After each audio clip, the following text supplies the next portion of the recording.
spews spores. Chris Bores spews spores. Chris Bores spews spores. Ladies and gentlemen, it is time for me to introduce you to one of my all-time favorite YouTubers, the one and only Chris Bores. Chris Bores, better known as the Irate Gamer, way back in the day was an angry video game nerd style creator who really accumulated a reputation for being just a horrendous knockoff. There was a ton of videos and a ton of threads and just a big bulk of content really just there to tear him down, really just to make fun of him. Most of it was pretty funny. However, while Chris was not a good reviewer, he was not a bad guy. And I think what kind of happened was, as time went on, and as opinions on the angry video game nerd kind of shifted, people generally got a lot more positive with Chris. He became more likable, and I think people generally regarded him as kind of charming. And not just in this facet, in his other ventures. Namely, his ghost hunting stuff, which is really dumb and really funny. There's a clip from one of these videos that has lived on in my little friend group for probably at this point 6 or 7 years, which is him offering a ghost peanut butter. Are you hungry? Do you want some food? Do you want some peanut butter? Like that meter. Come on. So that's really funny. The story of Chris is a very long and weird one, and I think his channel has gone through some odd changes over time. But I really don't want to talk about those changes. I don't really want to talk about Chris as a content creator. I want to talk about what Chris is doing right now, and his most recent video from his Ghost Doctor side channel, titled Ghost Doctor Live Q&A Podcast. I listened to this at work, and there was some stuff in here that I really just have to share with you. So without further ado, Chris Bores. My name is Chris Bores, and I'm the world's first ghost behaviorist. I've come up with a... I've been saying ghost behavioralist, like in my head the last couple of days. I forgot that he didn't call it that. It's a behaviorist, which I don't even think is a real word and sounds like trash. groundbreaking ghost classification system. I also didn't see this part, because I was listening to it while I was doing stuff at my job. I didn't realize he had like little Green Lantern rings for all the ghost types there are. This is great. That brings ghostly contact to a whole new level. So you were involved in that crash, correct? My mission... Holy shit, that video is amazing. I'm pretty sure that's the peanut butter video. That video is great, because he's using one of these, like, little scam ghost tools, which is, like, this little thing that, like, reads electricity symbols or fucking whatever, and it's supposed to tell you if a ghost is responding to you. But it's like, it reads electrical symbols, and he's clearly in a room that's full of, like, lights. It's like an airport traffic control tower thing. So the power's on. So it's just picking up random shit. But the better part of that is after he asks them, were you part of the crash? He then follows it up with, was it sad? Was it sad when the plane crashed and you died? You stupid piece of shit.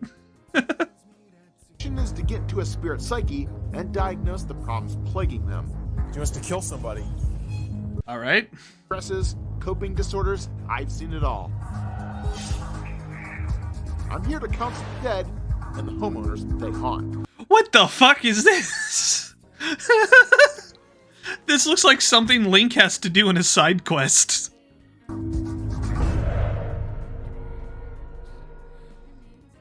A bit of a shocking shift from Ghost Doctor to just Chris hanging out in his room, huh?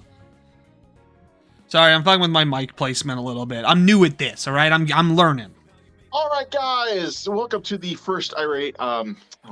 Switching gears. Welcome to the first Ghost Behaviorist podcast, and I apologize for being late. I have a crazy explanation. As you know, it seems like every time I try to do one of these things, something weird happens. Like, I swear to God, it's the Dark Forces just like kind of stepping in, being like, "No, we don't want you to do this stuff." All right, so the dark forces are preventing him from sending out this information. You might think, like, maybe something happened in his family, right? Like, maybe his dog got sick, or, like, his family member got in an accident. You know, something kind of sinister. And the computer, I'm on my phone. So the microphone might be a little terrible. I hope you guys can hear me okay. I was going to use my computer. I used it yesterday I did an Irate Gamer broadcast, and look at this. Now his computer died. The ghost killed his computer. Bruce, blue screen of death. There is no reason for this. And it's just the same old song and dance. Like, every time I try to do something like this, something intervenes and tries to keep me from doing this stuff. And I understand what he's trying to say when he's like, I was using it yesterday and it was totally fine, but that's how computers break. Suddenly and in ways you don't expect. Last month, the power supply in my computer just died for no reason. I was using it, it went into sleep mode, I turned it on, the lights went out, I had to take a power supply from an old computer to get it to turn back on. Shit just happens. And my computer's nice. It's not a shitty HP laptop from, like, Best Buy circa pre-pandemic and shit. It's annoying. I had to really bless my house last night to make sure I got a good night's sleep. He had to bless his house to turn off the blue screens. I just put together a website. I've been working on this for 2 months, and I've been... every step of the way, I've been hitting this resistance, this wall, where something does not want me to get this out. And it's at ghostdrchris.com. I put this together because I've had so many people come to me saying, I need help, but I live a couple states away. The website being called Ghost Dr. Chris makes it sound like he's like an MC from the 80s, right? Like Ghost Dr. Chris on the 1 and 2s, some shit like that. I'm looking it up. I looked up Ghost Dr. Chris. He does come up. He is the result, but it's not giving me his website. He has an Audible book, apparently. I didn't know about that. I know what I'm going to be doing this week at work. Oh boy. I have been thinking about this for months, and I put this together. I've put together a package for people if they're in trouble. They have, they're having weird hauntings, things happening to them, even sleep paralysis. I can help you solve the case of sleep paralysis because it's a dark attack. This is the first thing that I had written down in my notes. This is interesting. A long ass time ago, when people had sleep paralysis, which is a medical thing, it just happens sometimes, where your brain, the parts of your brain that are, you're aware, but the rest of your brain is asleep. And when that happens, you tend to hallucinate, and people see things kind of in their room and whatnot. And if you read old accounts of demon attacks from like an incubus or a succubus, they kind of describe this thing holding them down. And we kind of have figured out that's probably sleep paralysis. Today, or like in the 70s and 80s when people had it, that's where a lot of alien abduction stuff probably comes from. Today, guys talk about things like the Hat Man. These are just common shared hallucinations that people have when they experience sleep paralysis. And it was kind of an obscure thing up until I'd say maybe the last 10, 15 years. It was something that, like, before the new millennium, people just didn't really know about, so they wouldn't even think to suspect it. He's wrapping it back around to the original, like, myth that people formed around it, the stories of demons and stuff, at least like the incubus and everything, comes from sleep paralysis. But he's saying no, sleep paralysis is caused by the demons. It took me a long time to realize what sleep paralysis actually was.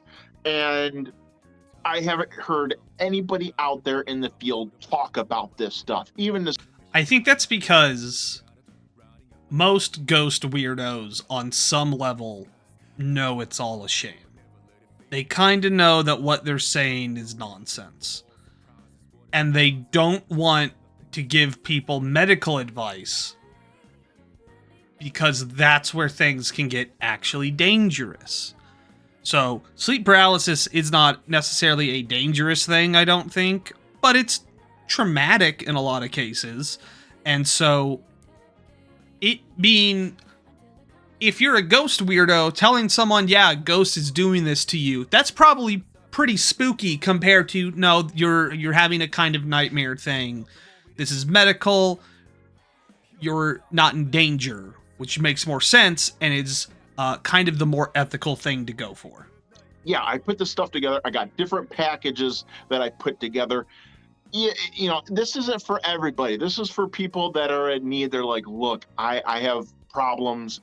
I'm seeing shadows. I'm seeing dark mists in my house.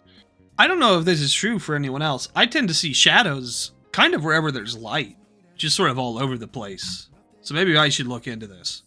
You know, that's not going to be for everybody, especially not a lot of my fans. So, you know, that's not for you. But if it does happen, it's there.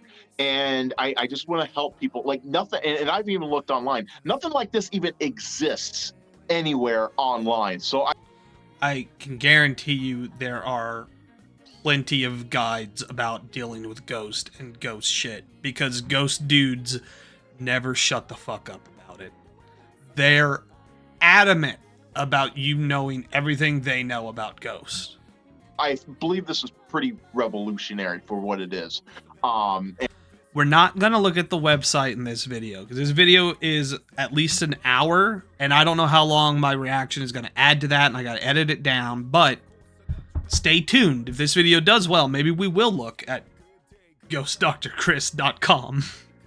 There's steps, there's process, and if you go to my website, I have different stages. Like I call it the stage 1 package, stage 2 package, I think I only did 3, but there are 5 stages that I came up with for a haunting. No one's ever done this stuff either. Is Chris telling me that being a ghost is like being in an MLM? Or is it like being in Scientology where I gotta work up to like I have to put so much of my ghost money in order to be like a special tier of ghost? I guess that would kind of make sense, right? That's why ghosts typically don't do much, is because you have to put in so much time, so much work to be able to be a high tier to mess with things. You gotta put in like 50,000 ghost points in order to be a poltergeist, and like a level 1 poltergeist can't do much. Like when Will Smith becomes a ghost, he'll be able to like raise a house to the ground, right? But I'm not going to be able to do that. I don't have any fucking money. When I die, I'm not, and I'll tell you one thing, when I die and I'm a ghost, I'm certainly not going to be chomping at the bit to work more, all right? I'll be pretty fine just being a voyeur for the rest of eternity. That sounds kind of sick. And says, okay, I'm going to start invading this space, but it can't do it right away, because what it has to do is it has to align the energy in the house with its energy. So it's got to take it down, the vibration level. It's got to take the vibration level down and sync it with theirs. As long as I keep playing Ace of Spades at the highest volume I can, the ghost won't be able to get me, right? That'll work, because that'll keep the vibrations high. So this is why things, this is a great analogy in all those ghost movies that you're used to. You know, things start off very slowly. The reason they do that in those movies is because a movie tends to escalate as it goes forward, so that way it becomes more tense. It's very interesting, isn't it, that the way hauntings work is the most cinematic way to deal with them, right? Your problem is always going to get worse. It's never going to work itself out easily, right? What happens is they feed off of that their emotions, because that's what they feed. That's their food source in the afterlife. They feed off that stuff, and then they become stronger. They can do more things, become stronger, do more things, stronger. It's just a process until you get full-blown apparitions. Okay, so it's like being a Katamari. You're picking up bad vibes until you can pick up bigger things, and then ultimately, at some point, you'll be able to like pick up continents while the credits are rolling. You get things like, I hate to say it, I hate to lump it in there, but it's true. Alien abductions. Remember what I was talking about earlier? It turns out it's all going back to the source. The more things change, the more they stay the same. If you really research the alien abduction cases, you will see that paranormal things happen around the house and around those situations before, abduction scenarios occur.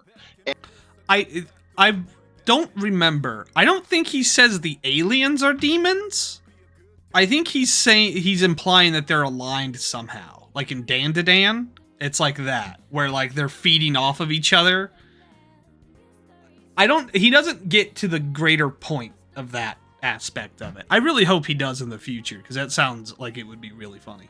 And Sora and I think that's what you say. You say, holy shit, aliens are paranormal. Absolutely. If you start getting some of these books on alien abductions and things like that, you will see they'll lay out like a lot of their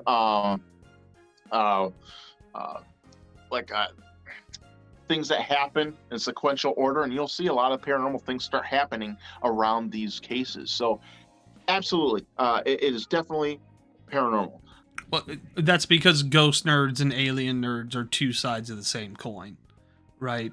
One's always going to lead to the other, and vice versa. So Horror King asks, what's the creepiest encounters you've ever had as a ghost doctor? I'm living it, man. The stuff around the house, when I was getting my feet wet and trying to learn, okay, protection, how do I protect myself? Because once I start going down a lot of these rabbit holes, things came at me. Being a ghost doctor and having your house be haunted feels a lot like being a normal doctor and being like morbidly obese, right? Or like just having a bunch of shit. Your bones are all broken and brittle. Like, you couldn't take your own advice. You couldn't, like, if you can't watch yourself, how are you going to watch me? And one of the scariest things I think that freaked me out, in the middle of the night, I had this cloaked demonic thing just slink out of the darkness at me, and I still remember its growl. It was a dog. It was a dog, or it was a raccoon that got in his walls. It had chains dangling from it. I'm like, it's a leash. I'm talking about full blown Christmas Carol, Jacob Marley kind of stuff, but the coat was like huge. I see people trying to simulate what I'm doing as a ghost behaviorist. It's like, if you're going to start going down that path, you better be ready for the repercussions that come at you. And that's why I get so mad when I see people on on TV, like these Destination Fear kids and stuff like that. It's like, boy, you're living a charmed life, going around to all these places and just getting all these accolades, just doing jump scare paranormal, because just spend one day in my shoes and you ain't gonna last, buddy. Paranormal State guy comes into the Boers household. A bunch of ghosts show up. They start asking him where his grandma stays. I don't give a fuck who you know, man. All right, I want to know where you are, where you stay, where your mama stay, where's your grandma at? Yes, it's kind of like that. But yeah, I this is just, people are like, why do you do this stuff? It's a calling. God, I've had conversations with, the source God, whatever. The source God. Not not Christian God, because that's too exclusionary. Nondescript, secular God who's behind everything, but is not specific to any religious denomination, whatever you want to call it. And this is my calling. It's like and they've revealed specific things for me to decode, because it's going to be needed later on. That's schizophrenia. There's, and I hate to say this, if you research a lot of the prophets and things like that, what they're saying online now, a lot of them are saying the exact same thing, and it's like, where there's smoke, there's fire. So prophets always, literally for as long as there's been history, are telling you something bad's about to happen.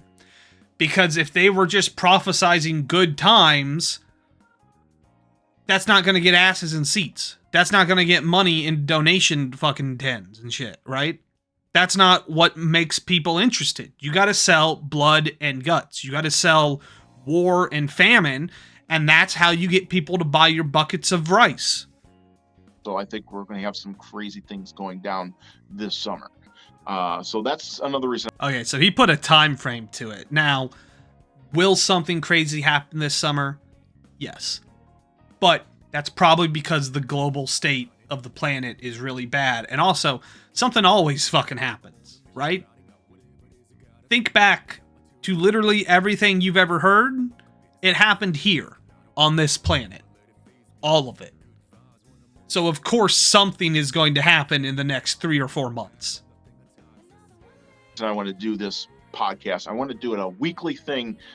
Oh, please fucking do it weekly, dude. It would be so nice to have a tap that I can always come back to when I'm thirsty.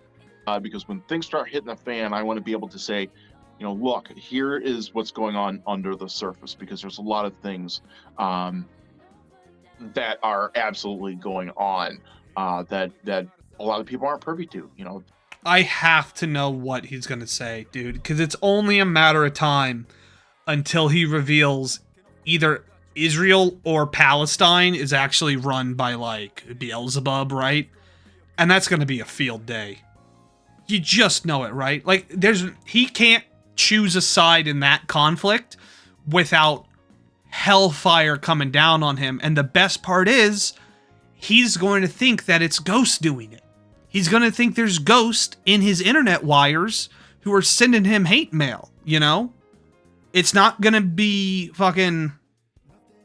It's not going to be some campus chud yelling about Hamas being the good guys. It's not going to be some old Jew pretending to be, like, a black lesbian out of wedlock who's crying because if the Jews aren't safe, none of us are safe, right? Like, he's not going to process it. It's going to be Ghost. It's Ghost all the way down. There's a ghost in the White House.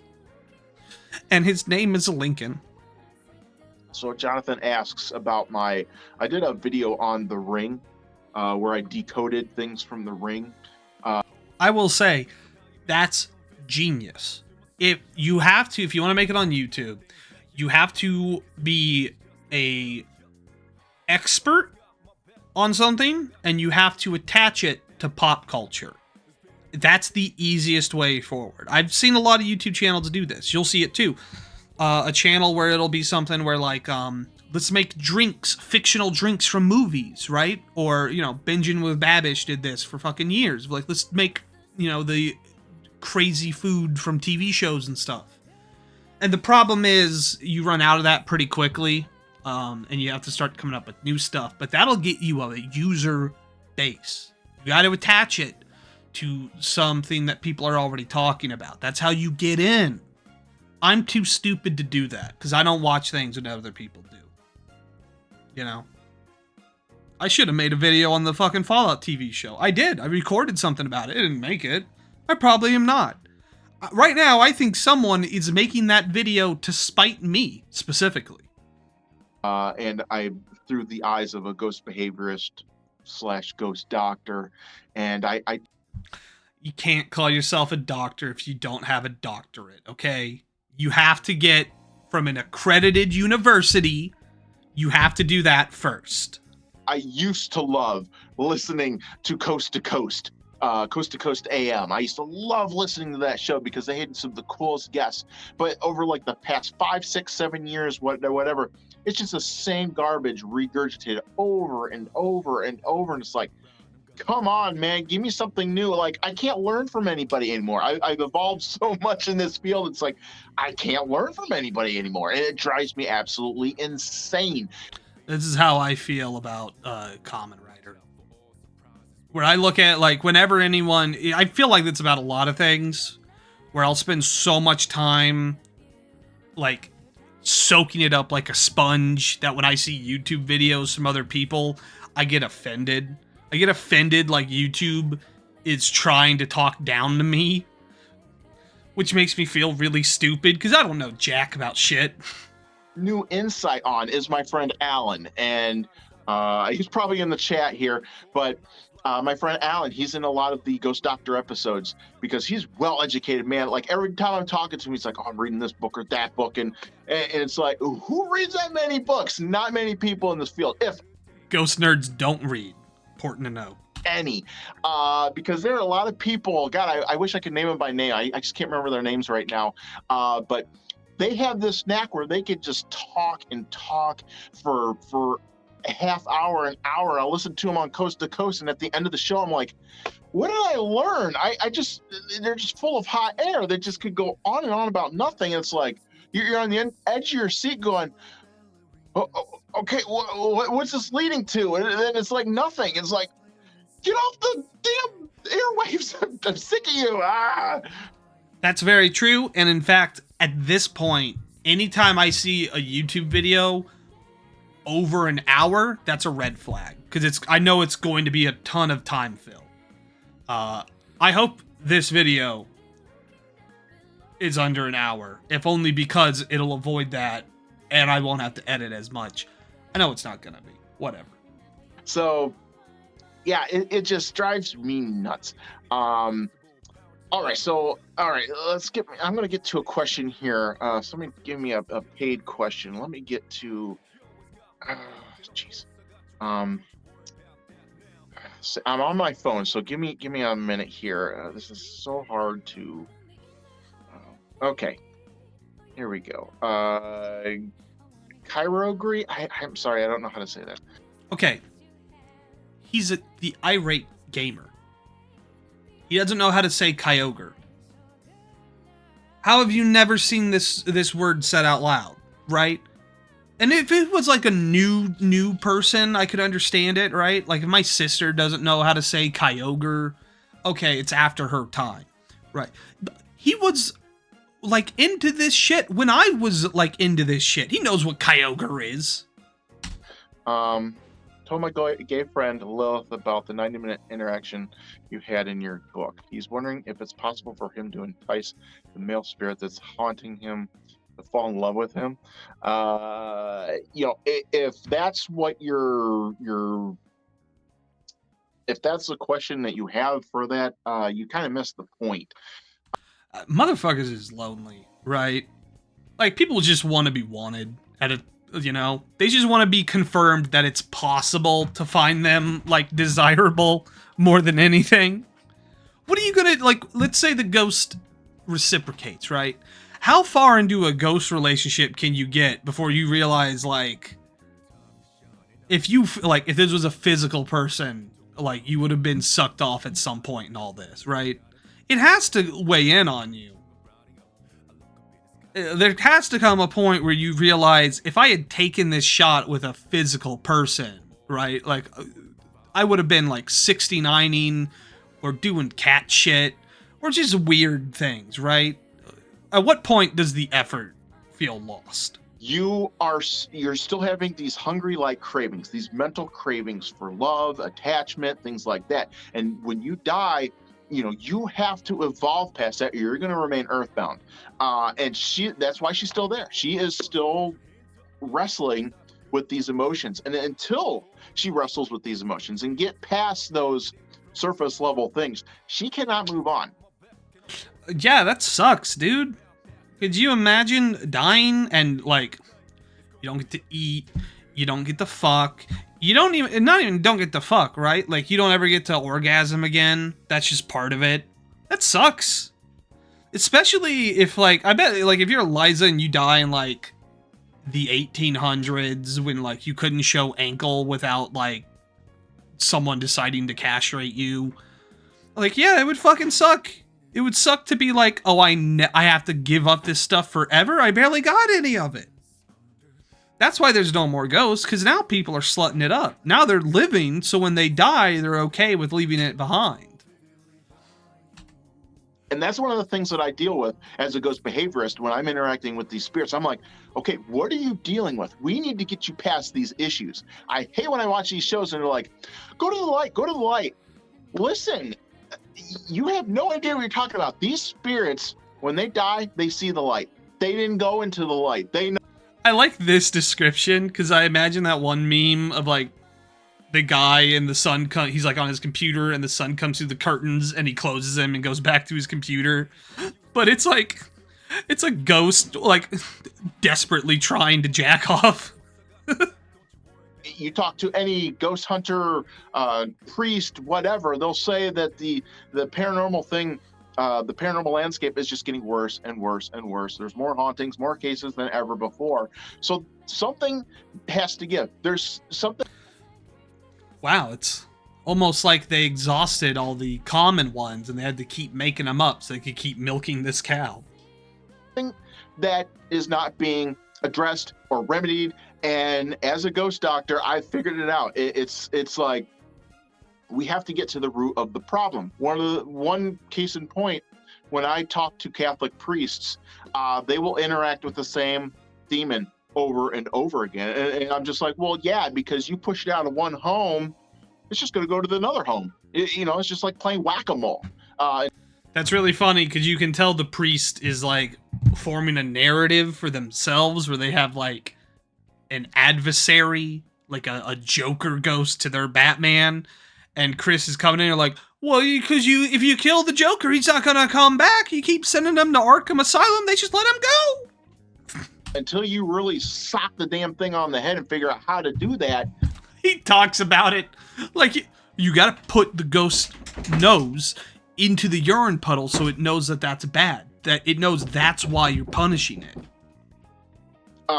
Some spirits, they want to hang around because I have a classification called the helper spirit. Sometimes they just want to stick around. They want to help out loved ones, watch over loved ones, and once they cross over, it's like, okay, well, my duty here is done, so they move on. Those are really cool. And I found, in all honesty, spirits, usually the time frame of them hanging around the earth plane is about 100, 200, 250 years. And then... Chris, this country's less than 250 years old. Do you think maybe the reason that's the maximum is because you're only communing with white ghosts, you fucking racist? Most of them are like, I need to move on. This is just not for me, I guess. Being a ghost sounds a lot like working in retail. You can lose your mind at certain points. So you want to stay even keeled. This is why just like retail, all the religious teachers in the past, like Buddha, Jesus, whatever, have talked about meditation, learning things like letting go of ego. I don't think Jesus did all that. Self-identity, because once you're in the afterlife, these things are only going to hold you back. Poop balloon, what a name. Says the world needs more people like you. I totally agree. Or what? I thought it was gonna be like, I'm just one man doing what's right. Like, nah, yeah, you're right. If everyone was like me, there'd be no ghost, and there'd be more fucking, because they go hand in hand. If you fuck, you won't be a ghost. That's what I'm taking from all this. That's what it is in his seminar, right? Or if not me, my philosophy. People, when I go out and do these, I do what are they called? Conventions, lectures at these conventions. I tell you what, these people, they don't see me coming. And when I start talking about this stuff and linking the afterlife together with different classifications and why they're earthbound and how to remedy situations, I literally see their jaws drop. They're just like, and it's just nonstop jaw drop moments. Like, what? Oh, huh. And then That certainly described me the first time I was watching The Irate Gamer. I don't know if he's getting the emotion behind it right, but that is the reaction I would expect people to have. I don't know what the hell's going on, but I have people like household names in the paranormal industry, like stealing my stuff, like cherry picking my stuff. And just recently I saw somebody use parasitic ghosts, and I'm like, wait a minute, I coined that term a couple years ago. Like, what the hell? Okay. A parasite is a type of animal. To be parasitic is what's called an adjective. It means to be like a parasite. To have the traits of a parasite. To have the behavior of a parasite. A parasitic ghost is not really a phrase you can have ownership over. It's a little like saying, hey, I came up with the phrase first-person shooter. I came up with the phrase platformer. I came up with the phrase Metroidvania. Maybe, but anyone can kind of logically pull those traits from the source and make that narrative themselves. And also, if you're a behaviorist, Jesus, you're observing the ghost. Anyone who observes the ghost could glean the same information you're getting. It's not proprietary. And it just drives me nuts because I don't get credit. They don't come to me and say, well, hey, what's this mean? How'd you come up with this? They just start cherry picking this stuff. That's what the exchange of knowledge is, right?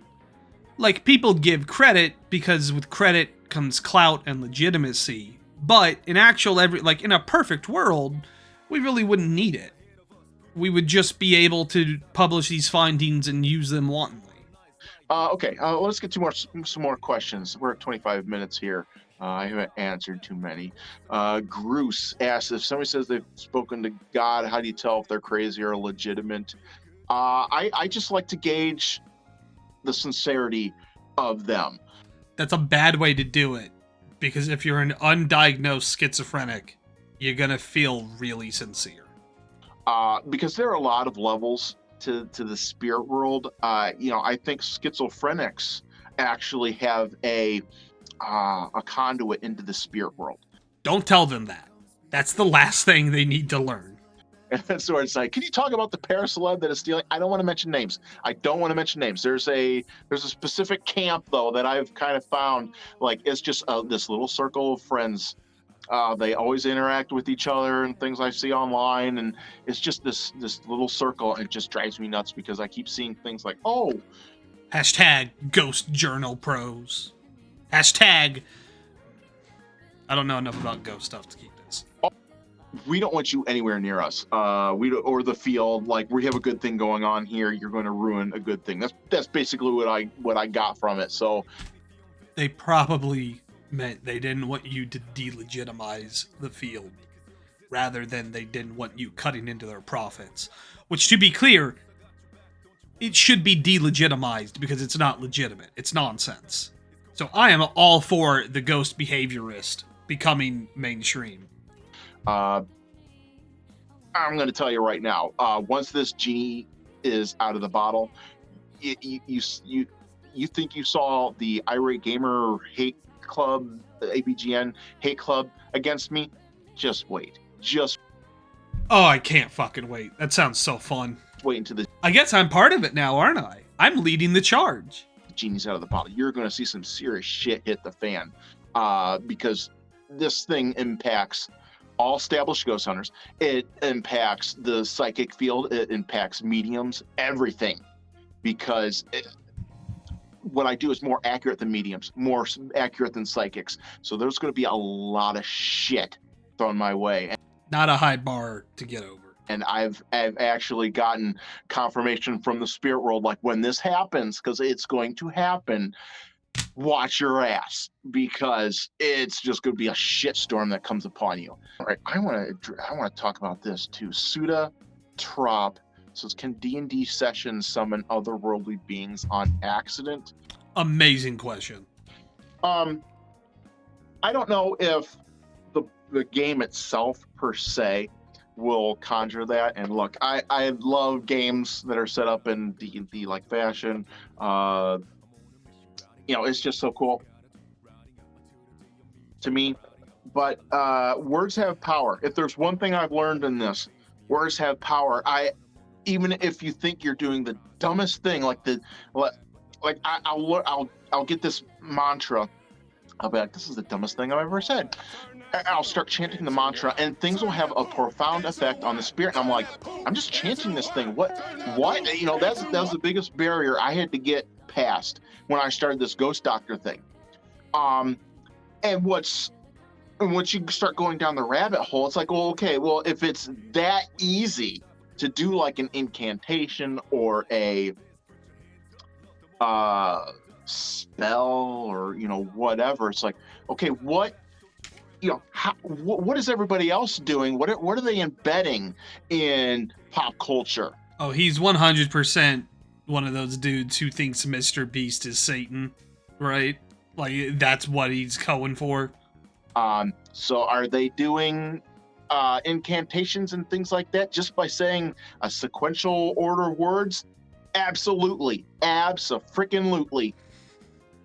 It's amazing. Because I remember when I was a kid, that was like the joke. Because this stuff was so played out, was the idea that like, you play a record backwards, there's a satanic message to summon a devil to your fucking homestead and rape your family and shit, right? Like, it was a hacky joke in movies when I was a kid. He must certainly know how absurd this all is. I saw it firsthand too at E3. Here we go. And I don't talk about this a lot, but there were some after parties there where it's like, what the hell did I just walk into? It was the booth for Diablo 3. That's what he walked into. He didn't realize what it was at the time, but he was just lost. So it's everywhere, man. And I'm telling you, I was approached by YouTube in 2012. They fucked my channel. Sorry to say it, to get vulgar, they fucked my channel. This is mostly true because he was kind of like handpicked by YouTube pre-2010 as like a face of the platform almost. But after 2012, Machinima got big, and that's when guys like PewDiePie got really big, and they were way bigger than Chris ever was, and were just way more in tune with, at that time, kids, which was the future of the platform. In a way, Chris wasn't, right? Chris was not a cool person, but a lot of kids thought PewDiePie was cool, and that was what ultimately caused it. Now, that being said, that type of content in general kind of died out around then. You don't really see videos in that style. You don't really see videos in that style as much anymore. Now it's kind of leveled out, and video essays have replaced it. And, the Angry Video Game Nerd, the Nostalgia Critic, they can still kind of pull it off. But for most of us, this sort of content just doesn't exist. And I think in a real way, he just never really understood that. He just never really flowed with it. And it's because I did not want to sell out and become part of their whatever. And the top people on YouTube now, you better be careful what you're watching over there and what you're being spoon-fed. I wonder if they wanted him to like be part of like a management thing, or if they were like trying to get him to be less vulgar or maybe focus on more modern games, and he didn't want to do it, and he kind of interprets that now as like satanic. I would be very curious to know what they actually wanted him to do. by the media and whatever, because they're all in bed together. I learned right away doing, and you could go back and look at my videos from back then when I was covering things like Microsoft and PlayStation and things like that. It was a pay or play. It's like you play by their rules or you're not getting an interview with these people. Yeah. That's how all journalism is. You have to be buddy-buddy with the right people to get into the room with the people who actually run things. And then, when you've built up goodwill, then you can kind of, sock them one, and maybe that's where you'll do your damage. You kind of have to build up to a critical hit, is the idea. Microsoft, worst offenders. It's like, don't even think about approaching Microsoft if you ain't going to play ball. And I was ousted by them real quick. The only problem is, what does play ball mean in this circumstance, right? What were they asking him to do you think? Because I don't think he goes in the specifics of that.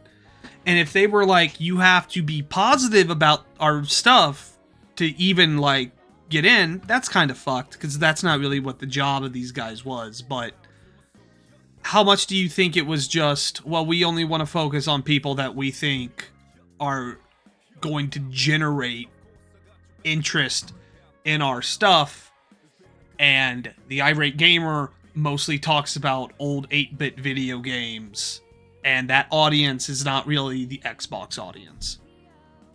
So, and I could tell you stories, but you got to be careful. Got to absolutely be careful, because look at this. I mean, like I told you, man, this is the reason I was late today. Blue screen of death. I was using this computer yesterday to do a podcast, and it's dead. I don't know what happened to it. I like the implication that Microsoft did a backdoor thing to kill it because of some reason. I don't know if he gives a reason why Microsoft would want it. My best guess is that he thinks that the ghosts are mercenary ghosts sent by Microsoft to stop his ghost behavior stuff because they're profiting off of ghost labor. So they don't actually care about him not talking about Halo back in 2011, but they do care about him blowing the whistle on ghost labor law. So yeah. Okay. Another good question. RKF, can ghosts travel freely? Yes, this is one of the coolest things one of the first things I wanted to learn when I started down this journey. All right, okay, so you don't get the fuck, but you can go anywhere and see anything.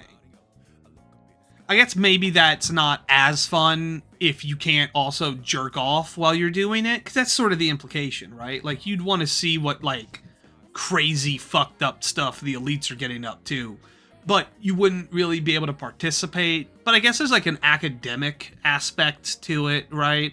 It would just be cool to know. But you can't drive a car either. So if they're I live on the East Coast. So if I wanted to find out what crazy stuff P. Diddy gets up to, I would have to ghost walk all the way to LA. That would take probably years, because I'd always be stopping, and I'd be like a wandering samurai, and I would be stopping, and I would be helping ghosts along the way and stuff, and I'd be uncovering crimes and stuff and sending arcane messages in these towns while I'm making my way there. But I would have to do that. I would have to scour the hills for his mansion. That would probably take a couple of weeks at least, because there's other ghost crime happening there I have to stop. And then when I find it, he's going to drive across town to where the orgy is happening. I'm not going to be able to ghost walk as fast as a car, right? So at some point, it would just be you would just have to Space Invader it. You would just have to do a grid search through all the buildings in LA and hope you stumble on an orgy spot where the elites are hanging out. Which I guess isn't so bad, because all you've got is time. But at what point do all the elites that you know and are interested in get replaced by new ones you don't know about, right? Like, if you're a ghost and you don't get to see, like, what Sydney Sweeney's dressing room is like because it took you 8 years to get here and she's been replaced by someone else, are you even curious about it at that point? These are questions that only a ghost behavioralist could answer. I live in the same state as you, Chris. We are hours apart from each other. I would kill or die to go on a ghost hunt with you. My sister loves ghost hunting shit, dude. It would make her fucking day to do a ghost hunt with a ghost behavioralist. Hit me up. Let's fucking collaborate on this shit. You know, can you go anywhere? Because if you watch these ghost hunting shows, there's kind of this misnomer that they're putting out there, like, oh, well, you died in this location. You're kind of confined to this location, right? No, we had that. We debunked that pretty damn quickly.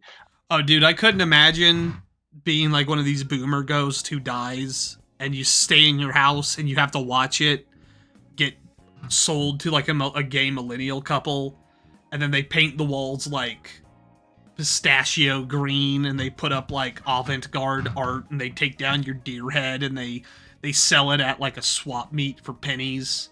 They destroy it. You have to watch them like having gay sex in like the bed that your wife died in.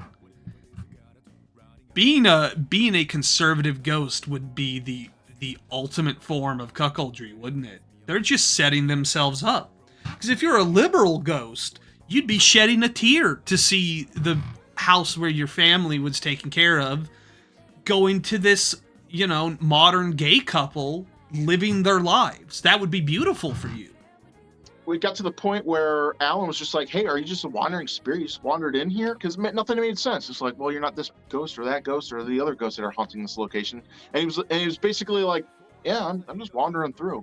So I like the idea that like a background actor, right? Just like, no, it's, you know, just hanging out. When I was a kid, we had at my grade school, we had these assembly things at the end of the quarter where they like recognized the kids for all their accomplishments and stuff. And like they would call them up and be like, this kid did X or Y. And at the start of the ceremony, they would say like, how many parents are here for today? How many blanks are here for today? You know, how many aunts and uncles? And they would stand up and we would all cheer. And at the end, they would always say, how many people are just from the local community here to support these young kids? And no one ever stood up.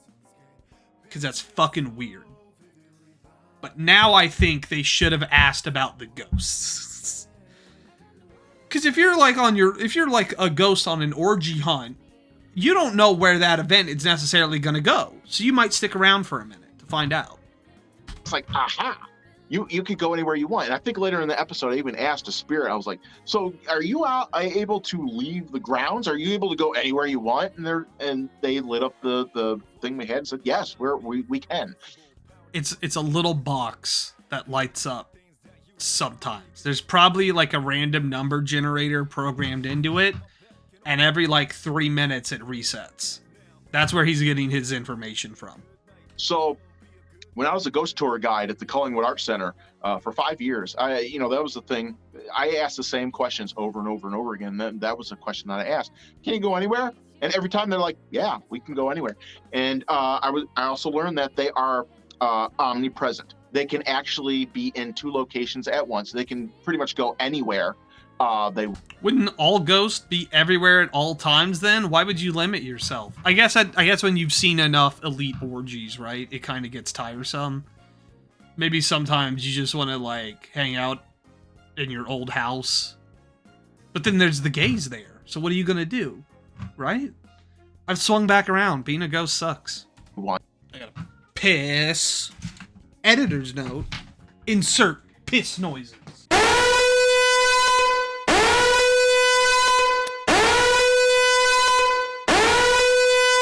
Well, Oh, gee, Dylan, it's your editor here. I know you told me that you wanted me to edit in sounds of you urinating on your piss break, but, well, I ain't got a microphone for you, so I guess I gotta record myself.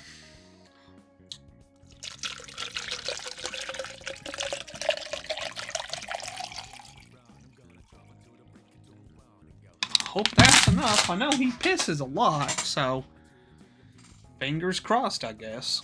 And that's another thing, you know, I want to be able to protect my family. I want to know how to protect my family, because when I know this stuff, things are coming at me. Sometimes they'll come at them, and it just pisses me off. I'm like, you lowlife, you're going to come to my kids and wake them up in the middle of the night and tear. A low life? I think you mean a no life. Ghost joke. The first time, it just caught me off guard. I was like, what? I got off stage and I was walking back to my booth with my wife. I was very casually walking back really slow. And I was like, oh, do you think that went well? Yeah, I think that went well. I get back to my booth. I'm just like, what the hell? There's like 100 people surrounding my booth that waiting for me to come back. And I was just like, it caught me off guard because they had all the main people there. Grant Wilson, the Haunted Collector guy, what's his name? Zaphis, a lot of the Ghost Hunter International, like all these people. And my booth was just like, funk. Yeah, I gotta tell you right fucking now, if I didn't know anything about Chris Bors, and he walked into a room, and he started explaining how ghosts work, there's not a fucking chance in hell that I'm going anywhere but right to his booth to pick his brain. Because my first thought would be no one else is going to go there.